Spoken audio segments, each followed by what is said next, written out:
Assalamualaikum warahmatullahi wabarakatuh.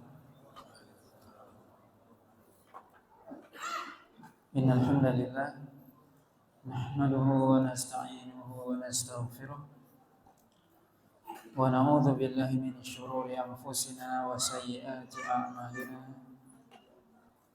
May yahdihillahu fala mudilla lahu wa may yudlil fala hadiya lahu. Asyhadu an la ilaha illallah wahdahu la syarika lah wa asyhadu anna Muhammadan abduhu wa rasuluh alladzi la rasula wa la nabiyya ba'dah. Ya ayyuhalladzina amanu taqullaha haqqa tuqatih wa la tamutunna illa wa antum muslimun, amma ba'd. Bapak dan Ibu kaum muslimin dan kaum muslimat yang dirahmati Allah Subhanahu wa taala. Pada malam hari ini kita lanjutkan pembahasan dari pembahasan tafsir, di mana pada malam hari ini kita akan memulai pembahasan dari tafsir surah Ar-Ra'd, di mana surah Ar-Ra'd yang artinya adalah guru, artinya adalah suara guru, sebagaimana nanti akan disebutkan oleh Allah SWT sendiri dalam ayat yang ke-13 dari surah ini. Yusabbihur ra'du bihamdihi wal malaikatu min khifatihi. Surah Ar-Ra'd adalah termasuk surah Makkiyah menurut sebagian para ulama, dan sebagian yang lain mengatakan Madaniyah. Tapi kalau dilihat secara tema dari surah yang mulia ini, maka yang lebih kuat adalah bahwasanya surah ini adalah surah Makkiyah. Sebagaimana ini adalah pendapat Imam Ibnu Katsir rahimahullahu taala.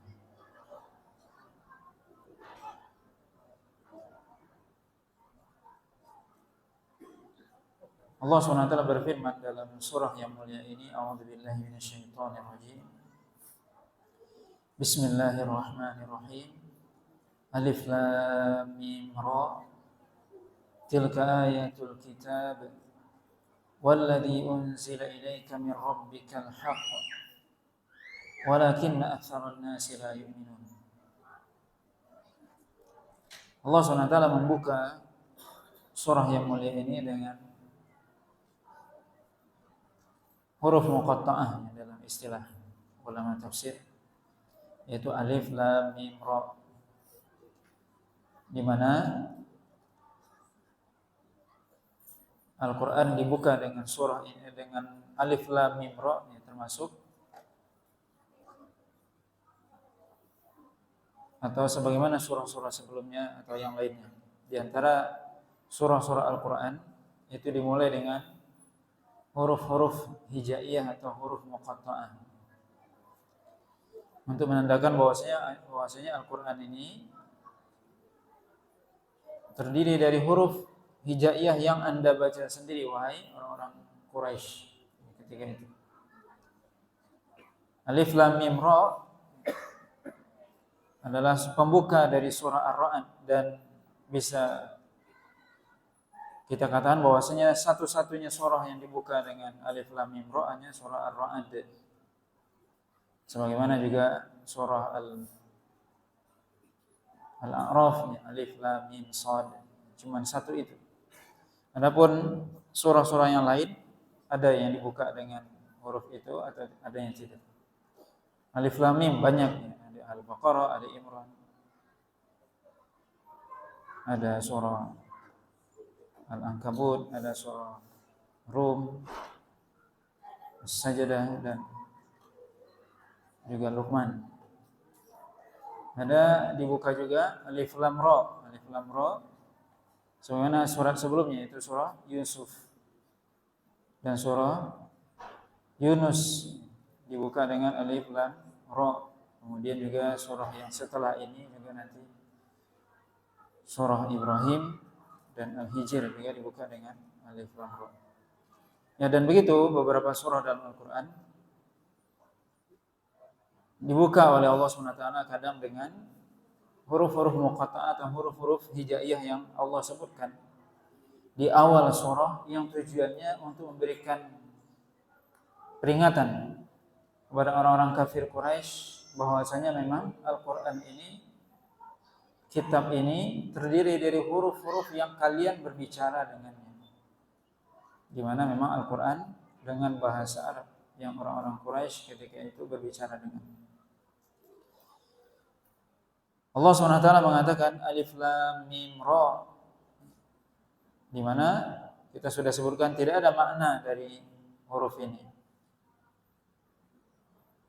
Tidak sebagaimana yang disebutkan oleh sebagian orang, alif itu Allah, lam itu malaikat, mim Muhammad, bukan gitu. Tidak ada dalil tentang itu.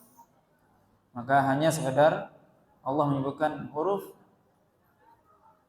dan sebagai pemberi peringatan, mengingatkan kepada orang kafir Quraisy bahwa Al-Qur'an terdiri dari huruf yang mereka berbicara dengan atau menulis dengan. Allah SWT katakan tilka ayatul kitab. Inilah atau itulah ayatul kitab, yaitu ayat-ayat Allah SWT. Al-kitab maksudnya adalah Al-Qur'an itu sendiri, di mana salah satu nama dari Al-Qur'an adalah Al-Kitab.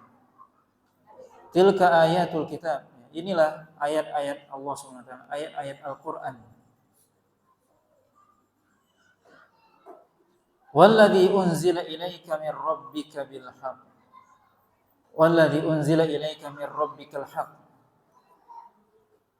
Dan juga yang Allah turunkan kepada engkau wahai Muhammad dari Rabb engkau dengan hak. Bahwasanya Al-Qur'an diturunkan. Al-Qur'an Allah SWT turunkan kepada Rasulullah SAW melalui perantara malaikat Jibril. Di mana Al-Qur'an adalah kalamullah, perkataan Allah SWT. Dan ayat ini juga menunjukkan, memberikan dalil, menjadi dalil bukti bahwasanya Allah SWT di langit. Karena turun berarti dari tempat yang tinggi ke yang rendah. Allah SWT mengatakan, dan yang Allah turunkan kepada engkau wahai Muhammad min rabbika, dari Rabb engkau adalah sesuatu yang benar, al-haq, yaitu Al-Qur'an adalah sesuatu yang hak yang Allah turunkan kepada Rasulullah SAW. Hak yang ada di dalamnya. Karena Al-Qur'an adalah di dalamnya adalah kebenaran. Tidak ada di dalamnya dusta. Seluruh apa yang Allah sebutkan di dalam Al-Qur'an, hak itu artinya adalah memang, maksudnya adalah memang Al-Qur'an adalah kalamullah yang Allah turunkan kepada Rasul. Dan juga di dalamnya adalah kebenaran. Tidak ada dusta atau sesuatu yang tidak benar dalam Al-Qur'an. Walakin aktsaran nasi la yu'minun. Tetapi kebanyakan manusia tidak beriman kepada Al-Qur'an. Padahal Allah SWT telah menurunkan Al-Qur'an dengan benar, dan Al-Qur'an adalah kebenaran. Tetapi kebanyakan manusia tidak beriman kepada Al-Qur'an.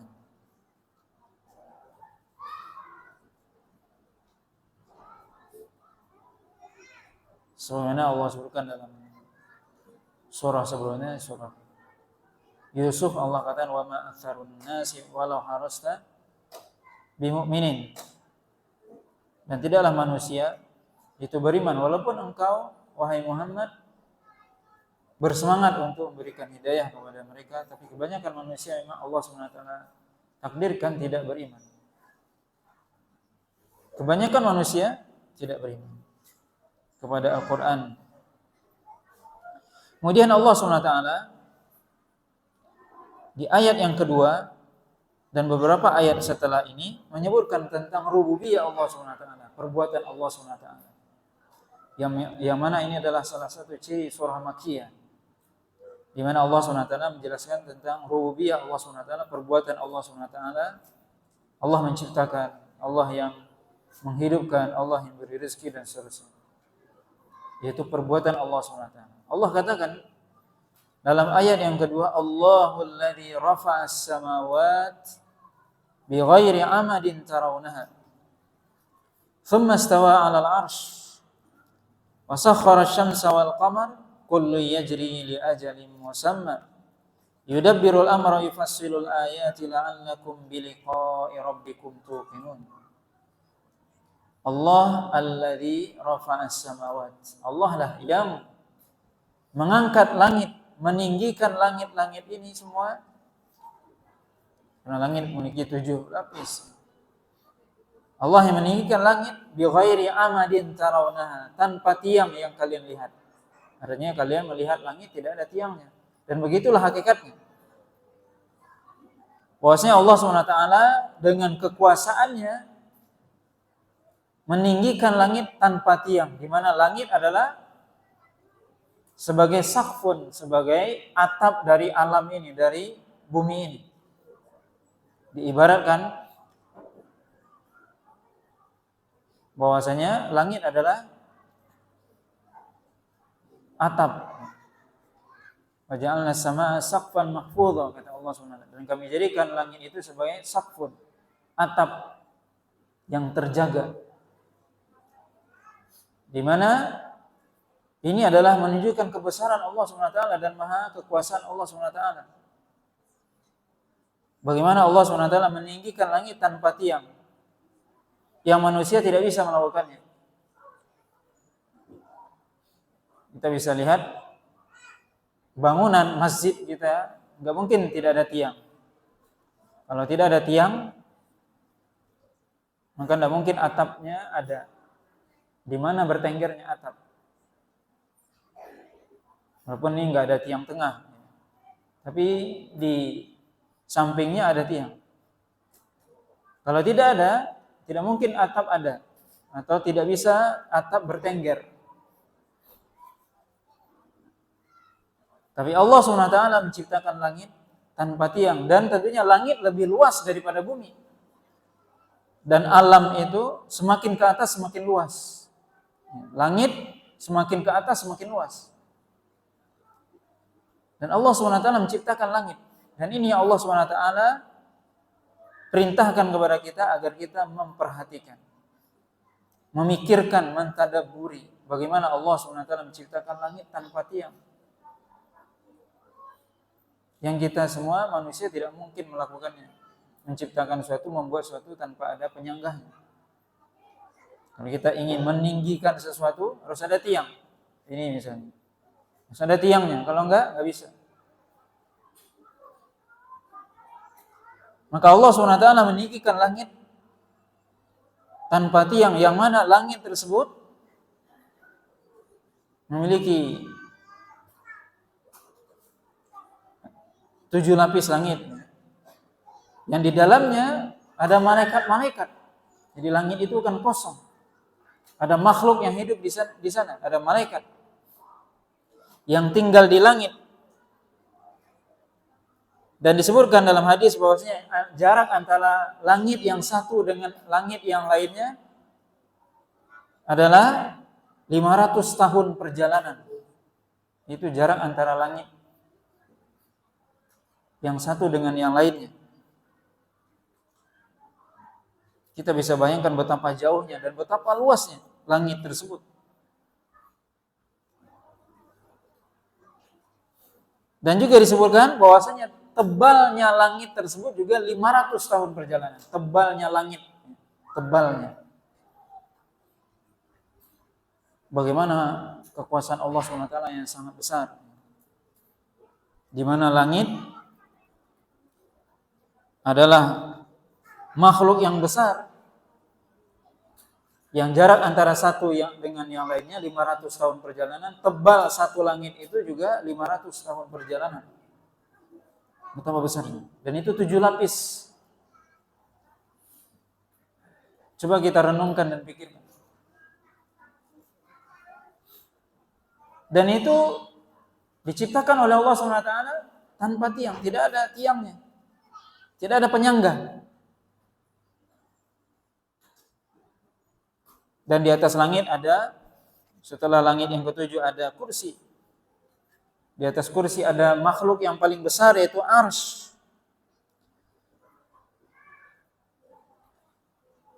Rasulullah SAW mengatakan, "Mas-samawati sab' wa ma fihinna wa ma bainahunna fil kursi illa ka halqatin mulqatun bi ardin falah." Bahwasanya kata Nabi SAW, tidaklah langit yang 7 lapis ini, 7 lapis tadi, yang besarnya 500 tahun perjalanan, satu lapisnya, dan tebalnya juga 500 tahun perjalanan.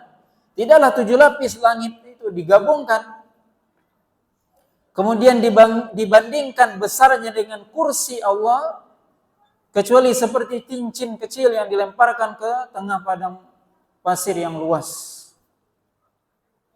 Padang pasir yang luas, lemparkan cincin yang kecil. Begitulah langit yang 7 lapis itu jika dibandingkan dengan kursi Allah SWT. Dan kursi wal kursi fil arsy katilkal halqah fitil kalfana. Kata Nabi SAW, dan kursi dibandingkan dengan arsy Allah SWT seperti lingkaran tadi atau cincin tadi jika dibandingkan dengan padang pasir yang luas.